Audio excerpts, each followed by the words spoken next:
আল্লাহ কিয়ামতের দিন হাসরের মাঠে জিজ্ঞেস করবে, তুই যে মাল ইনকাম করেছ হালাল পথে না হারাম পথে, হিসাব দাও। এরপরে আবার জিজ্ঞেস করবে, খরচ যে করেছ হালাল পথে না হারাম পথে, হিসাব দাও। আল্লাহ বলে না। অনেক বাবাজি আছে হারাম পথে হালাল পথে ইনকাম করে, হালাল পথে, কিন্তু খরচ করে হারাম পথে। কথা হয় না বাবাজি, গায়ের ঘাম ঝরায়া ঘাম পালায়া ইনকাম করে, রাতের বেলা বাবা টানে, ইয়াবা টানে, জুয়া মারে, বাবাজি জিনা করে, নিজে হালাল ইনকাম কিন্তু খরচ হারামে। মসজিদে দেয় না, মাদ্রাসায় দেয় না, মাহফিলে দেয় না, যাত্রা গানে দেয়। কথা খানা ওয়াজ করে লাভ কিতা? তার মানে যাত্রা গান করলে লাভ হয়। দাদাও যায়, বাবাও যায়, ফুলাও যায়, মুখ বাইন্দা যায় না। একলা একলা ধাক্কা লাগলে আমার ফুলরি আইছে, ফুলা এটা মুখ ভিতরে আমার বাপরি আইছে, যাক মুখ দেখাই না, কেজা কেজি করে যাই গে। কথা খানা চলে কিনা? কেন বাবা লজ্জাবোধ করেছে রে? এটা হারাম। আর একা জান্নাতের বাগানে বসেছেন, এখানে বাবা হালাল, এটা সবের কাজ, যেখানে কোনো লজ্জা নাই। বাবা ছেলে দাদা নাতি একসাথে বসে শুনতে পারে, এটির নাম জান্নাতের বাগান, এটি বাবা ইসলাম। কথা বলেন ঠিক কিনা? এই জন্য বাবাজি হালাল পথে ইনকাম করবারে, হারাম পথে যদি ইনকাম করো রে, যেখানে হাসরের মাটি আল্লাহ স্বয়ং নিজে উপস্থিত থাকবেন, সব নবী রাসূলগণ থাকবেন, কোটি কোটি উম্মত থাকবে। সেদিন যখন জিজ্ঞাসা করবে, টাকা দিয়ে ইনকাম করেছো হালাল পথে না হারাম পথে, হিসাব দাও, তখন তো উত্তর দিতে পারবেন না, জাহান্নামে যেতে হবে গো। যদি হালাল পথে ইনকাম করে থাকেন হিসাব দিতে পারবেন, কিন্তু পরে আবার আল্লাহ বলবেন, খরচ দিয়ে করেছো হালাল পথে না হারাম পথে, তখন যদি হারাম পথে খরচ করে থাকো হিসাব দিতে পারবা না, জাহান্নামে যেতে হবে, জাহান্নামে যেতে হবে। চিল্লায় বলি না আউযুবিল্লাহ। কোথায় যেতে হবে? জাহান্নামে যেতে হবে। এজন্য ইনকাম আর খরচ ঠিক থাকতে হবে। কথা হয় না? ইনকাম খরচ ঠিক থাকতে হবে কিনা? জুয়া মারে দেয়, বিবিরে ভালো কাপড় দেয় না, ছেলেরে ভালো কাপড় দেয় না, ভালো খাবার খায় না রে, নিজেও ভালো কাপড় চোপড় পরে না, বকিলামি কিপটামি করি, অথচ জুয়া মারতেছি বাবা, বাবা খাইতেছে, ইয়াবা খাইতেছি, নারীবাজি করতেছি, ডিগবাজি করতেছে রে, বকিলামি করে। এমন করবা না রে মুমিন, হালাল পথে ইনকাম করবা, হালাল পথে খরচ করবা রে। রাগ করছেন না? বেটা আমার টাকা আমি খরচ করবো, খার অধিকার আছে। তোমার টাকা কে কইছে? মিয়া টাকা বলা তোমার হাত হইতে তোমার না, তোমার পাই তোমার না, তোমার দেহের পশম পর্যন্ত তোমার নারী। এরা হাসরের দিন তোর মুখ মিথ্যা বলবে, আল্লাহ বলবেন তুই কি সুদ খেয়েছ, ঘুষ খেয়েছ? সে বলবে না আমি সুদ খাই নাই, খাওয়ার পরও কইব খাই নাই। যারা আল্লাহর সামনে মিথ্যা বলবে তারা আমার আপনার সামনে কেমন কথা বলবে বুঝেন? তাদের চাপা মিথ্যা বলতে বলতে কেমন ধার করছে, আল্লাহর সামনে তারা মিথ্যা কথা বলবে, তারা জাহান্নামী। তখন আল্লাহ তাদের জবান বন্ধ করে দিবে, হাত কথা বলবে, তার পা কথা বলবি, তার পশম কথা বলবি। হাত বলবে মালিক ওই সুদের টাকা অমুকের বাড়ির থেকে সে উঠায় আনছি, আমি সাক্ষী দিতেছি। পা বলবে আল্লাহ সে রাতের বেলা হাঁটিয়া যায়, তার বাড়িতে নক করেছি, আমি পা সাক্ষী দিতেছি। এইরকম ভাবে তার পশম পর্যন্ত সাক্ষী দিবি। আবার আমার আল্লাহ সুবহানাহু ওয়া তাআলা তার জবান ফিরে দিবেন, জবান বলবে হাতরি তুই কেন রে কথাটা বলে দিলে, সত্য কথাটা। ও পা তুই কেন রে বলে দিলে, আমি মিথ্যা বলে যদি বেঁচে যেতাম তুই হাতও বাঁচতি, তুই পাও জাহান্নামের আগুন থেকে বাঁচতি। হাত পা থেকে আওয়াজ আসবি মৃত্যু, মৃত্যু তোরে আল্লাহ এত সুন্দর জবান দিয়েছি, সারা জীবন শুধু মিথ্যা বলেছ, আর এখনো আল্লাহর সামনে তুই মিথ্যা বলস। আর আমার আল্লাহ এক মুহূর্তের জন্য আমাকে জবান দিয়েছে, তোর মতন নাফরমান আমি না রে, এখন আমি মিথ্যা কথা বলবো রে। আমি কি তোর মতন নাফরমান নাকি? আমাকে জীবনে একবার সুযোগ করে যে কথা বলার আল্লাহ, আমি তোর মতন মিথ্যা বলবো নাকি? তোর মতন নাফরমান নাকি? তোর মতন জাহান্নামী নাকি? আমি সত্য বলবো রে। এই জন্য মুমিন, হারাম কেউ না রে, হালাল খাও, হালাল খাও। হালাল যদি খাইতে পারো, নবীর সুন্নত তরিকা যদি চলতে পারো রে, রাত্রে শুইলে আমার নবীকে স্বপ্নে দেখতে পাবি। আর জোরে বলি, আর হারাম খেয়ে চললি শয়তানডি দেখা যাইবে। কথা হয় না, জোরে বলে। দুই ভাই আছিল, আপন দুই ভাই। এক ভাই মনে করেন হুজুরের সাথে চলে ভালো হয়ে গেছে, আর একটা সুদ খায়। ভালোটা বাইরে কো ভাই সুদ ঘুষ খেয়ে তো লাভ নাই, ধরায় পড়বা। খেল লাভ নাই, আমার ছেলে আছে, বিবি আছে, তারা আমাকে সাহায্য করে। কবর তো পারবে না, দুনিয়াও করবো না। কেমনে করবো না? একটা প্র্যাকটিক্যাল প্র্যাকটিস করায়। কেমনে? আপনাদের দরকার শোনেন। ভাই দিনের বেলা ঘরে থাকবো, হঠাৎ করে তুমি বলবা পেটে বড় ব্যথা ধরছে, একটা মুসুর টুসুর দিয়া বাঁচাও বলি শুয়ে যাবা, জবান অফ করবা, তারপরে আমি কাজ সারবো, ওর পরে আমি বলার পরে তুমি উঠবা। ঠিক আছে। একদিন ভাই কান্নাকাটি করে সুৎকুর শুয়ে গেছে, তখন মা কইতেছে তুই তো হুজুরের সাথে চলোস, একটু চোরা টোরা পরে ফু দিস না। এ ফুটু দিয়া বুকের উপর হাত রেখে মা আমার ভাইয়ের কঠিন ব্যথা হইতেছে। করে বাবা ব্যথা কি ভালো হবে না? ব্যথাটা যদি মা কেউ নিত তাহলে আমার ভাইটা ভালো হয়ে যেত। মা বাপে কয় ব্যথা নিলে কি সমস্যা হবে? যে লোক নিবে মারাও যাইতে পারে, যে লোক নিব। তখন ভাই বলতেছে আব্বা, ও বাবা, দুনিয়ায় দরদি পুরুষের মধ্যে সবচেয়ে হলো পিতা। আব্বাজি তুমি আমার ভাইয়ের ব্যথাটা নিয়ে যাও। বাবা উত্তরে আল্লাহ নিয়ে গেছে বাবা, আর কষ্ট করে লাভ নাই। আর আমি কষ্ট করে কি করব? আল্লাহ নিয়ে গেছেন, আল্লাহর ফয়সালা মেনে। অথচ বাপ কাঁদতেছে, আল্লাহ আমারে নিলায় না কেন, আমার ছেলেরে নিলায় কেন? মায় কান্দে, আল্লাহ আমারে নিলা গানা কেন, আমার ছেলেরে কেন নিলা? এগুলা বলি কথা কনা। এবার ছেলেটিকে বলে মা তুমি দুনিয়ায় দরদি হলো মা, মায়ের চেয়ে দরদি আর কেউ নাই গো, আমার ভাইয়ের ব্যথাটা নিবানি। মা উত্তরে কয় তোর বাবা পুরুষ মানুষ হয়ে নেয় নাই, আমি মহিলা হয়ে কেমনে নিব রে? তোর বাবা পুরুষ মানুষ হয়ে নিছে না, আমি মহিলা হয়ে কেমনে নিব? এবার বাতি যাদেরকে ডেকে বলি, বাতি যা তোর বাবার ব্যথা নিবানি।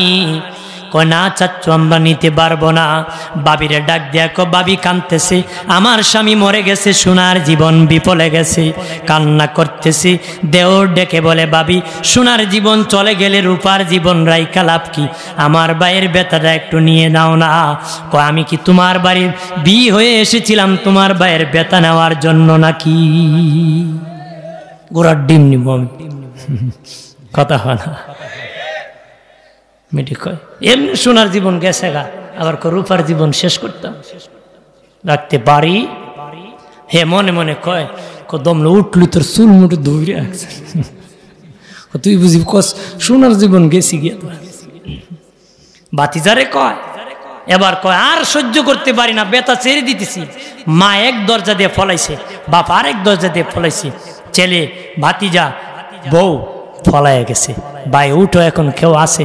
সে দেখে আর কেউ নাই। দুনিয়ার বেতা নিতে যদি সব ফলায়, কবরের দুনা কেউ নিব নি? কথা খনা। কবরে জাহান্নামীকে এমন দুনা দেওয়া হবে বাবাজি, গদা দিয়া বাড়ি হবে, বাড়ি দেওয়া হবে। একটা বাড়ি দিবে ৭০,০০০ গছ নিচে দাবায় দিবি, সে চিৎকার করবে, আবার টান দিয়া উঠাবি। আবার বাড়ি মারবি। নবী বলেন এমন গদা দিয়া বাড়ি দেওয়া হবে, ওই গদার ওজন কত জানো নি? যে গদার ওজন জিন আর মানুষ মিলে সামাল দিতে পারবে না, এমন একটা গদা দিয়া কবরে বাড়ি দেওয়া হবে। 70,000 গদ নিচে দাবায় দেওয়া হবে, আবার টান দিয়া উঠানো হবে, চিৎকার করে কান্নাকাটি করবে, বড় চিৎকার দিবেন। নবী বলেন তার চিৎকারের আওয়াজ যদি পৃথিবীর মানুষ শুনতো রে, মানুষ দুনিয়া দুনিয়া বলে ঘুরাইতো না রে, সবাই আল্লাহর নামে পাগল হয়ে যেত। আর যদি বলি, এই জন্য আল্লাহর একজন ওলি বলেন দুনিয়ার সব মানুষ পাগল। একজন বলে হুজুর ভালো মানুষত্ব আছে, উনি কয় যে ভালো সেও পাগল। কেউ নারীর পাগল, কেউ গাড়ির পাগল, কেউ সম্পদের পাগল, কেউ বিল্ডিংয়ের পাগল, কেউ ইমামতির পাগল, কেউ বক্তাগিরির পাগল, কেউ চেয়ারম্যানের পাগল, কেউ মেম্বারের পাগল, কেউ দানবীরের পাগল, কেউ বাবা এমপি হতে পাগল, মন্ত্রী হতে পাগল, রাষ্ট্রপতি হওয়ার জন্য পাগল, প্রধানমন্ত্রী হওয়ার জন্য পাগল, মাকবর হওয়ার জন্য পাগল, টিচার হওয়ার জন্য পাগল, প্রভাষক হওয়ার জন্য পাগল, উস্তাদ হওয়ার জন্য পাগল। আল্লাহর ওলি কয় দুনিয়ার কোনো পাগলের জায়গা আল্লাহর কাছে নাই, তবে ওই পাগলের জায়গা আছে যে আল্লাহ আল্লাহ রসুলের জন্য পাগল, আল্লাহ আল্লাহ রসুলের জন্য পাগল। ওই পাগলের জায়গা আমার আল্লাহর কাছে আছে। কথা কনা, ওই পাগলের জায়গা কার কাছে আছে? আল্লাহর কাছে আছে। আর দুনিয়ার সব পাগল বেংসিবা কয় নাকি, বেটা কয় বেংসি না কি, বিক না ধরলে কি জানে, ভাব না ধরলে বিক পাওয়া যায় না, এই জন্য ভঙ্গি ধরছে। কি ধরছে? ভং ধরে, ভংবাজ আছে না, কথা হয় না। আমার বেনের বাবা দিনারে হালাল খাবারের দ্বারা এমন খুশবু বের হয়। কিতাবের মধ্যে একজন ওলি আর একজন কাটুরির জীবনী লিখেছে। একজন আল্লাহর ওলি সফরে আছে, বাবাজি ওনার টাকা পয়সা শেষ হয়ে গেছে, একটা মসজিদের বারান্দায় বসে আছে গো। একজন গরিব কাটুরি সারাদিন কাজ করে, এশারের নামাজ পড়ার জন্য মসজিদে ঢুকছি, দেখে আল্লাহর ওলি মসজিদের বারান্দায় বসে আছি। বলে আপনার কি খাবার খান নাই? টুটটা মনে হয় শুকে আছি, মনে হয় কিছু খান নাই। উনি কোনো কথা বলে না। কাটুরি বুঝতে পেরেছে 3টা রুটি আনিয়ে দিয়েছি, ওলি 3টা খেজুর মসজিদে খেয়েছে। পরের দিন আবার কাটুরি নামাজ পড়তে এসেছে, আসিয়া দেখে তিনি বসে আছে, কয় মনে হয় খান নাই। উনি কথা বলে না, নীরবতা। নীরবতা মানেই তার কথা অনুমতির লক্ষণ, সমর্থনের লক্ষণ। ওই দিন কাটুরি 2টা রুটি এনে দিয়েছে। তৃতীয় দিন আবার দেখে আছেন, আবার একটা রুটি আনিয়া দিয়া আল্লাহর ওলি পায়ে ধরে বলি আর থাকবেন না, আপনি চলে যান, এখানে থাকবেন না গো, আপনি চলে যান। এই 3টে দিন, পরের দিন 3টা রুটি, তৃতীয় দিন দিয়া চতুর্থ দিন আসিয়া দেখি আল্লাহর ওলি বসে আছি। আমি তো গতকালকে বললাম আপনি চলে যাওয়ার জন্য, কেন গো যান নাই? তখন আল্লাহর ওলি বলে ভাই কেন রে বারবার আমাকে যাওয়ার জন্য ধাক্কাইতেছো, কারণ কি? কেন ধাক্কাও, কারণ কি? কোন কারণে আমাকে বাড়ি যাইতে বল? কাটুরি বলে ও আল্লাহর ওলি আমি গরিব কাটুরি, সকাল থেকে সন্ধ্যা পর্যন্ত জঙ্গলে কাঠ কাটিয়া যতটা ইনকাম করি, ইনকাম দিয়া সারাদিনে 3টা রুটি আমার হয়। 3টা রুটি আমি সারাদিন ইনকাম করি। আমার ঘরের সদস্য 3জন, আমি আর আমার বিবি আর আমার সন্তান 3জনে 3টা রুটি খাই গো। প্রথম দিন যখন আপনি দেখলাম কোনো খাবার খান নাই, বিবিকে বললাম বিবি রে আমার রুটিটা দাও, একজন আল্লাহওয়ালাকে আমি দান করে দিব।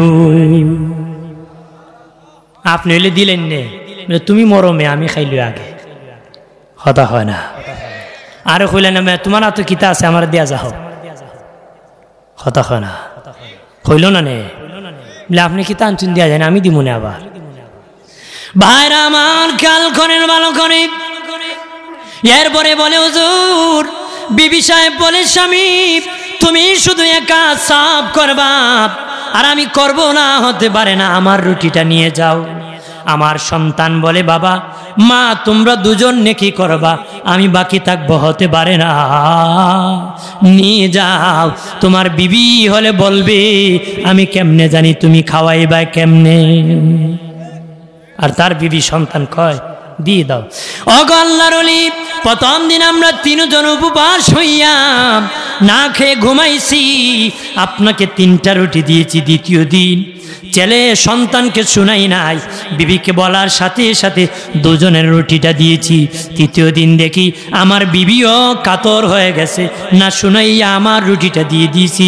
এই দেখেন পেটে আমি গামছা বেঁধেছি, বড় কঠিন কি দাগো, আজকেও যদি দিয়ে দিই আমি আর কাটতে পারবো না গো।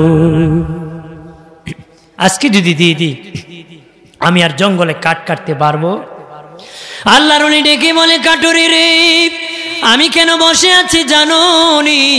তুমি সারাদিন কাঠিয়া ইনকাম করো রে, এটা হালাল ইনকাম রে, এমন হালাল যে খাবার খেলে অন্তরে মারেফত হাসিল। আরে কাটুরি, তোর 3টা রুটি খাইয়াম আমি যখন প্রথম দিন শুইছি রে, তোর 3টা রুটি দ্বারা এমন মারেফত হইছি, আমার নূরের নবীরে আমি রাত্রে 3 বার স্বপ্নে দেখেছি। আরো আসতে হল, আরে কাটুরি 3 বার স্বপ্ন দেখেছি। পরের দিন 2টা রুটি দিয়েছ, 2 রুটি খেয়ে আমি যখন শুয়ে গেলাম, তোর ইনকাম এত হালাল যে নূর বের হতে আমার কলবে এত মারেফত হয়েছে, আমি 2 বার নবীকে স্বপ্নে দেখলাম। এরপরের দিন 1টা রুটি দিয়ে চড়ে কাটুরি, আমি যখন ঘুমায় গেলাম আমি রাসূলুল্লাহকে 1 বার স্বপ্নে দেখেছি। আজকে অপেক্ষা আছে, যদি 1টা রুটি হলে দিতে আমার নবীকে আমি দেখতে পাইতাম।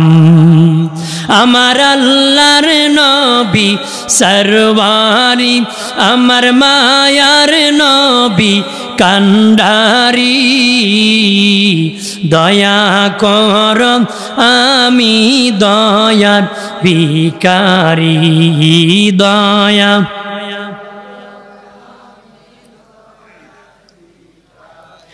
আমি কাতরে বিনয় করি, আমি কাতরে বিনয় করি, দয়া কর আমি দয়ার ভিখারি, দয়া।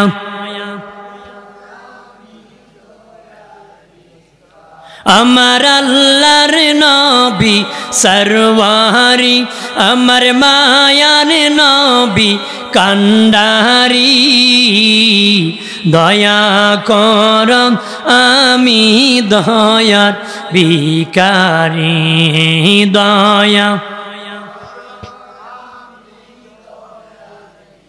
হাসরের কান্ডারি হয়া নিয়মরে পার করিয়া, হাসরের কান্ডারি হয়া নিয়মরে পার করিয়া, আমি কাতরে বিনয় করি, আমি কাতরে দয়া কর আমি দয়ার ভিখারি, দয়া। আমার বানের বাবা দিদি, হারাম ইনকাম করবেন না, হারাম ইনকাম করবেন না বাবা। জুয়া খেলা হারাম, জুয়ার টাকা পাইলো যে এটা হারাম, কথা হয় না বাবাজি। বাবজি পাবজি ফুলাফান বুঝছে বালা, মোবাইল লিয়ে আলি মার মার মার, কথা কয় না, পাগল হয়ে গেছে, ছাগল হয়ে গেছে। 1.5 ব্যাটারি ফুলানি তো বড় বড় বন উল্টে করে মা কত বড় ছাগল হয়েছে। কারণ মা বাবা জন্মের পরে মোবাইল দেখে আর খাওয়াইছে, এটা বড় খালি মোবাইলই স্বপ্নে দেখে, কথা খানা বাজি ধরে বাবা বাজি হারাম হারাম।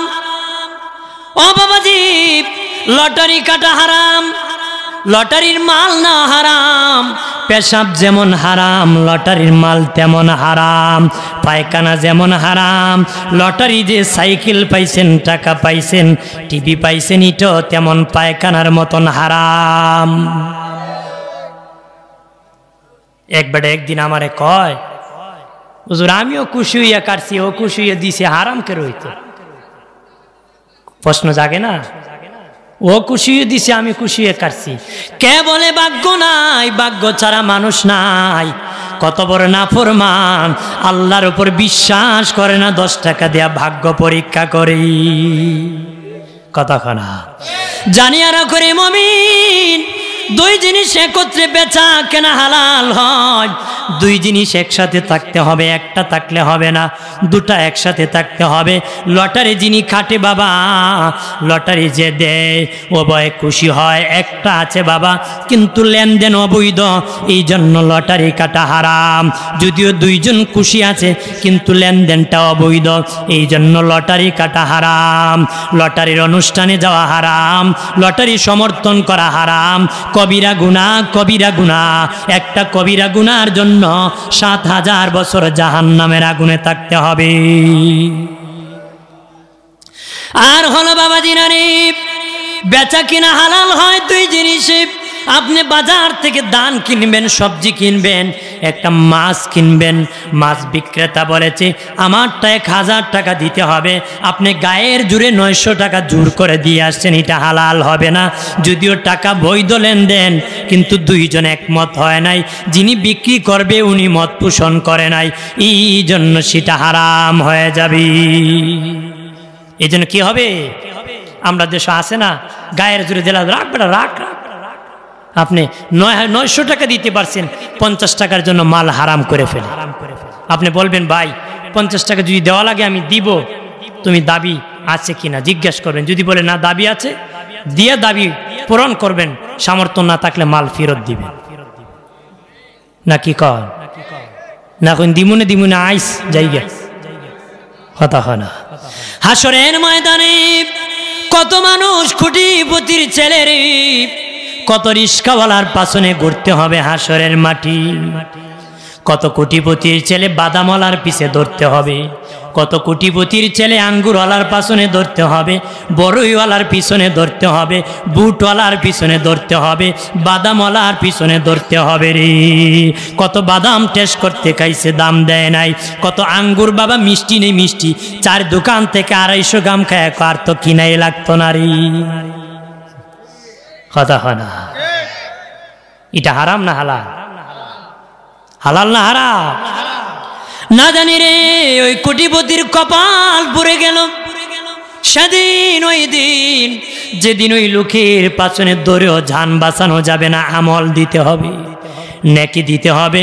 যেই লোকটা তোমার বাড়ি ঢুকতে অনুমতি লাগতো, প্রবেশ করতে পারতো না, কিয়ামতের দিন তুমি ধনী, ওর পাছনে ধরতে ধরতে 12টা বাজাই দিব রে।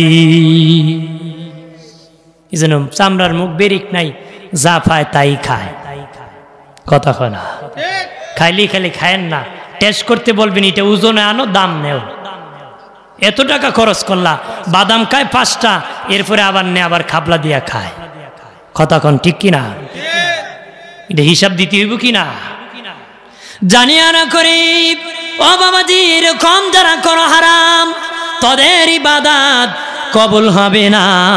আসমানের মালিক তোরা ডাক দিলে সাড়া দিবে না রে। সাড়া দিবে নাকি? আল্লাহ সাড়া দিবে না। এগুলো আদায় করে চলবেন, হক আদায় করবেন।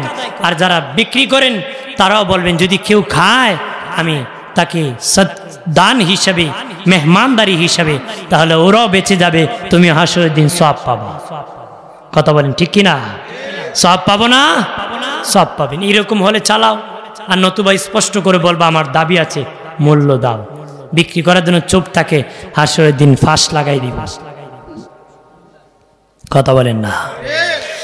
একজন আল্লাহর ওলি হজ করতে মদিনা গিয়েছে বাবা, মক্কা গিয়ে হজ করতে বাবা খেজুর কিনেছে, খেজুর। উনি তো আল্লাহর ওলি, উনার কান পরিষ্কার। উনি বাবা খেজুর কিনতে খেজুরকে টেস্ট করেছে, কিন্তু খেজুরের মূল্য দেয় নাই। খেজুর কিনে আনছে ঠিক, কিন্তু এটা ওজনও নেয় নাই, তার মূল্য দেয় নাই। 3 মাসের রাস্তা ওনার বাড়ি, হাঁটিয়া যাইয়া মসজিদে নামাজ পড়তে দাঁড়াইছে। ফেরেশতারা একটা আরেকটার কানাকানি কয়, তার ইবাদত আসমানের মালিক কবুল করে না। এক ফেরেশতা বলে, কেন রে? কয়, মক্কায় খেজুর কিনতে টেস্ট করছিল, সেটার মূল্য দেয় নাই, ওজনও আনে নাই, এই জন্য আমার আল্লাহ 3 মাস হয়ে যায় তার ইবাদত কবুল করে না রে। এক খেজুর টেস্ট করতে 3 মাস ধরে ইবাদত কবুল হয় না। আমরা দুনিয়া খাইয়া বইরিছে, এরপর মরতো না, হতা হয় না। হ্যাঁ, খাল খায়া শেষ, বিল খায়া শেষ, সব খায়া শেষ, এরপর আরো খাইতো। আমার বানের বাবা দিনারি, ওই আল্লাহর ওলি আবার মক্কায় রওনা করেছেন। 3 মাস হাঁটিয়া যার দোকান থেকে খেজুরটা কিনেছেন, যা দেখেন ওই মালিক ওই দোকানের মধ্যে নাই।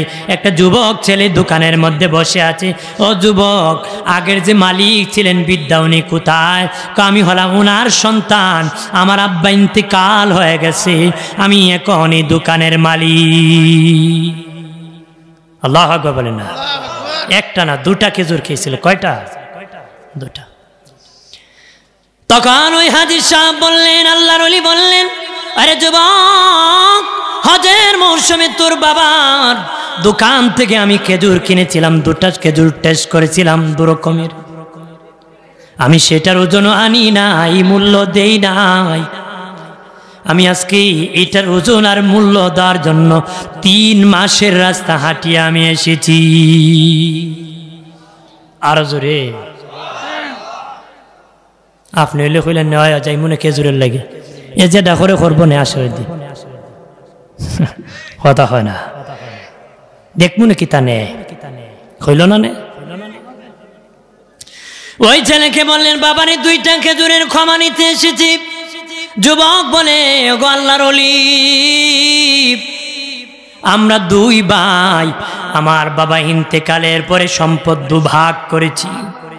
আমার বাবার যত সম্পদ 2 ভাগ করিয়া দোকানের যত খেজুর ছিল গনিয়া গনিয়া ভাগ করেছি।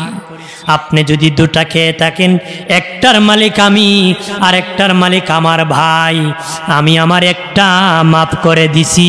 তবে একটার মাফ নিতে গেলে আরো 3 মাসের রাস্তা সামনে আমার ভাইয়ের দোকান আছে, 3 মাসের রাস্তা হাঁটিয়া তার কাছ থেকে মাফ নিতে হবে। আরো জোরে কই আল্লাহু আকবার, আল্লাহু আকবার। আল্লাহর ওলি আরো 3 মাস হাঁটিয়া ওই ছেলের কাছে যায় বলেন, বাবা, হজের মৌসুমে তোমার বাবার কাছ থেকে আমি খেজুর কিনেছিলাম রে, 2টা খেজুর আমি খেয়েছিলাম, আগে টেস্ট করতে কেমন খেজুর, এটা ওজনও আনি নাই, মূল্য দেই নাই। ক্ষমা নেওয়ার জন্য তোমার ভাইয়ের কাছে গিয়েছি, একটা খেজুরের অপরাধ ক্ষমা করছি, আর একটা মাফ নেওয়ার জন্য তোমার কাছে এসেছি। ওই ছেলে বলে, আমি মাফ করে দিয়েছি। আরো 6 মাসের রাস্তা হাঁটিয়া 9 মাস পরে তার বাড়ি মসজিদে দাঁড়াইয়া নামাজ পড়তেছে। এক ফিরিস্তার কেমন সিজ জানেসনি, 9 মাস হাঁটিয়া 2টা খেজুরের ক্ষমা আনছে। ক্ষমা যখন পেয়ে গেছে, তার যত আমল আটকা পড়ছে আজকাল আসমানের মালিক সব কবুল করে নিছে। আল্লাহ যখন তার যার পাওনা সে যখন মাফ করে দিয়েছি, আল্লাহ আমিও মাফ করে দিয়েছি, আমিও মাফ করে দিয়েছি, যার পাওনা সে মাফ করে দিয়েছি। আমিও মাফ কেন করেছি? আমার হুকুম লঙ্ঘন করে আবার সংশোধন করেছো, অন্যায় করেছিল আমি ক্ষমা করে দিয়েছি রে। যার কাছে যেটা পাওনা আছে মানুষের পাওনা আদায় করবা। যারা ঘুষ খাইয়া বাবা সম্পদ জোড়াইছো, কোটিপতি হইছো রে, বিল্ডিং বানাইছো, তুমি মরে যাবা বাবা, হোটেল বানাইছো, তোমার ছেলে বিল্ডিং এ আকাম করবে, পাপ করবে, জেনা করবে রে, আর এই আকাম তোর কবরে পৌঁছে যাবে রে। টাকাওয়ালার টাকা যত বাড়ে শত্রু তত বাড়ে রে, টাকাওয়ালার টাকা যত বাড়ে শত্রু তত বাড়ে, বুজুর্গের বুজুর্গি যত বাড়ে, এলেমওয়ালার এলেম যত বাড়ে, বন্ধু তত বাড়ে। কথা বলেন না? টাকাওয়ালার টাকা যত বাড়ে শত্রু তত বাড়ে রে। আর আল্লাহওয়ালার এলেমওয়ালার এলেম যত বাড়ে বন্ধু তত বাড়ে, বন্ধু তত বাড়ে, বন্ধু তত বাড়ে। টাকাওয়ালার শত্রু বাড়ে, এলেমওয়ালার বন্ধু বাড়ে রে। ও বাবাজি, এলেমে মনোযোগ দি, দিন প্রচারে মনোযোগ দি, আল্লাহর গুলামিতে মনোযোগ দি। দুনিয়ার কাজের দ্বারা কাজের দাম বাড়ে, ব্যক্তির দাম বাড়ে না রে। দুনিয়ার কাজের দ্বারা কাজের দাম বাড়ে, ব্যক্তির দাম বাড়ে না। জায়গা গর্ত ছিল, মাটি ফেললে জায়গার দাম বাড়ে, যিনি ফেলছে ওনার দাম বাড়ে নাই, ওই কাজের দাম বেড়েছে। মিস্ত্রি বিল্ডিং বানায়, যত বেশি শ্রম দিবি বিল্ডিং এর মূল্য বেড়ে যাবে। মিস্ত্রির পরিকল্পনা মন্ত্রী হবে না, মিস্ত্রি থাকবে, তার দাম বাড়বে না।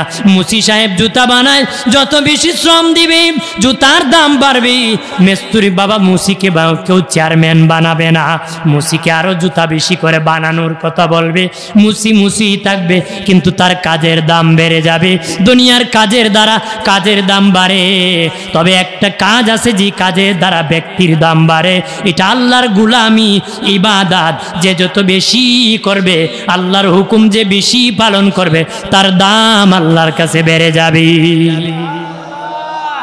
দুনিয়া দুনিয়া বলে ঘোরাইও না রে ও মুমিন।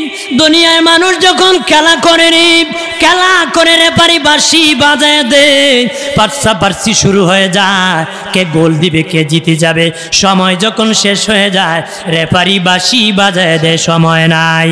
ওই সময়ের ভিতরে যারা গোল দিবে তারা জিতবে, যারা দিতে পারে নাই তারা হেরে যাবে, যারা জিতবে তারা হারবে না, যারা হারবে তারা জিতবে না। এই দুনিয়ায় আমরা এসেছি বড় হওয়ার লোভে, সম্পত্তির মালিক হওয়ার লোভে বাবা। দুনিয়া দুনিয়া বলে ঘুরাইতেছি, চার বলে ঘুরাইতেছি। পাকিস্তানের সাবেক প্রধানমন্ত্রী কি ভুট্টো জানেছিল, ওই লোক সব সময় তসবি পড়তো। এক লোক জিজ্ঞাসা করে, ও বাদশা কি তসবি পড়ো? কয় আমি আয়াতুল কুরসি পড়ি। কয় আয়াতুল কুরসি অনেক লম্বা, তুমি তো খুব স্পিডে গুড়ি মারো। আমি তো পুরাটা আয়াতুল কুরসির পড়ি না। আয়াতুল কুরসির মধ্যে কুরসি শব্দটা আমি বারবার বলে, কুরসি কুরসি কুরসি, গদি গদি। আমার তো চেয়ারের দরকার, এরকম গদি গদি, চেয়ার সম্মান, নারী নারী, বাড়ি গাড়ি করতে করতে করতে করতে পার্সি করতে করতে হঠাৎ মালাকুল মউত নামক রেফারি বাঁশি বাজায় দিবে, সময় নাই। কথা কনা। ওই সময় যারা ঈমান নিয়ে কবরে যাবে বেঈমান হবে না, আর যারা বেঈমান হয়ে কবরে যাবে ঈমানদার হবে না।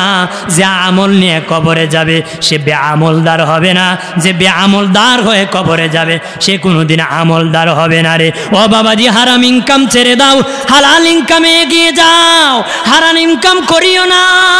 ও দুস্থ বুজুর্গরা খেয়াল করেন ভালো করিয়া, যার বাবার নিজের সম্পত্তি, বাবা চলার মতন হালাল সম্পত্তি আছে, তা ইনকাম করা ফরজ না। যার বাবা খাওয়ার মতন হালাল ইনকাম আছে, তার ইনকাম করা ফরজ না। কিন্তু যার ঘরে হালাল খাবার নাই, নামাজ পড়া যেমন ফরজ, রোজা রাখা যেমন ফরজ, তার সকালবেলা ইনকাম করা তেমন ফরজ, হালাল ইনকাম করা তেমন ফরজ, হালাল ইনকাম করা তেমন ফরজ। ইনকাম করতে হবে রে। নবীজি বলেন, ওই হাতের চেয়ে ওই হাতের দাম বেশি, ওই হাতের চেয়ে ওই হাতের দাম বেশি। ওই হাত হলো ভিক্ষা, ওই হাত হলো দান।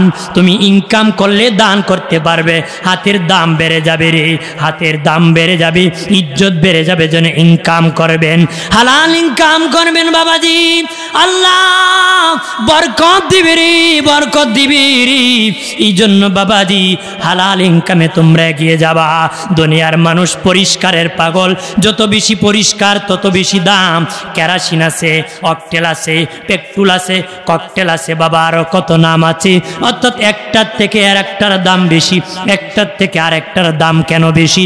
একটার থেকে আর একটা পরিষ্কার, যেটা বেশি পরিষ্কার এটা বেশি দাম, যেটা কম দাম এটা পরিষ্কার কম, কম পরিষ্কার। যেটা বেশি পরিষ্কার এটার বেশি দাম, এটা বেশি দামি গাড়ির মধ্যে লাগায়। যারা হালাল ইনকাম করে খায় তার দেহ পরিষ্কার, তার দাম বেশি। যে হারাম ইনকাম খায় তার দেহ না পাক, তার কোনো দাম নাই। কথা বলেন না? হারাম করে মূল্য নাই রে, দুনিয়াও নাই আখিরাতও নাই। কথা বলেন না? ওরে হারাম করে রাত তোদেরকে দেখলে মানুষ সালাম দে রে, তোর গদার ভয়ে টাকার লোভে মারহাবা কয় চা খাওয়ার জন্য, পান খাওয়ার জন্য, বিড়ি খাওয়ার জন্য। কারণ ওই চাচারে ফার্ম দিলি কয় বেনসন ধরাও, কথা হয় না। আর এই চাচা মনে করে আমার বক্তের অভাব নাই। বেটা কয় তাই নাই শুন লন্ডন দিয়ে বলে চেয়ারম্যান হইতা মাসে মাটি খামরে বুট পায় না আর তাই ফাইলিবা। আর দারোগা কিতে কইছে ভাই সাহেব আপনি স্যার আর কে পাস করতো, আপনি তুই সমাজ সেবক। মনে মনে কয় জীবনে বুট টাকাটা দেলা আগে আছে না, দেখলে কয় আসসালামু আলাইকুম, বেটা কয় ওয়ালাইকুম, ভালোই। একটু ওই রকম চিনচুনি বাপ হইলা যে যা জিন তে হতে আগেরই সালাম দিলে কয় হে যে জিন যদি সালাম না দিই কোন সময় আমার গুরু চরিত নাম লেখাই লিব, হই ডরে না সালাম দেওয়া, কতক্ষণ ঠিক কিনা।